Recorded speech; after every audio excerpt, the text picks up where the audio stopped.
Welcome to our channel. Today we how to uninstall TurboTax Live easy tutorial step by step clearly. To uninstall TurboTax Live from your computer, start by closing the application if it's currently running. On your Windows computer, click on the Start menu in the bottom left corner. Type Control Panel in the search bar and select it from the list. Once the control panel opens, find and click on Programs. Next, click on Programs. Click on TurboTax Live to select it. Then, look for the Uninstall button at the top of the window and click it. Follow the prompts in the uninstallation wizard to complete the process. If you are using a Mac, start by closing TurboTax Live if it's open. Then, open Finder from your dock. In the Finder menu, select Applications from the sidebar. Locate TurboTax Live in your Applications folder.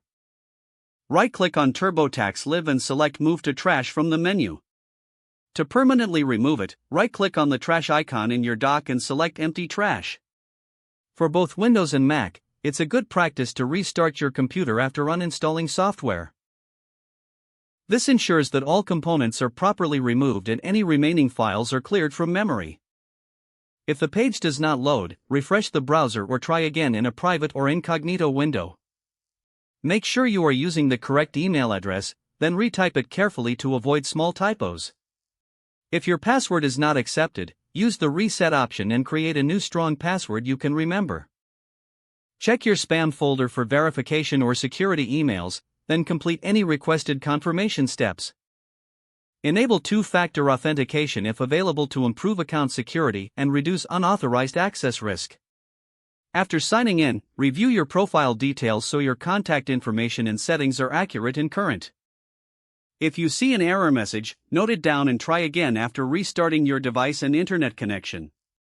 Log out when you finish, especially on shared devices, to keep your account and payment information secure.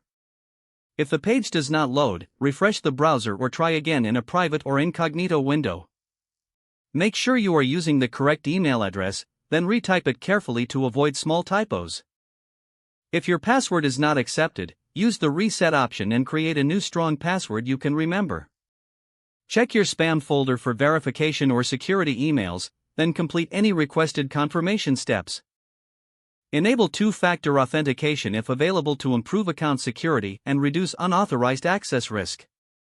After signing in, review your profile details so your contact information and settings are accurate and current.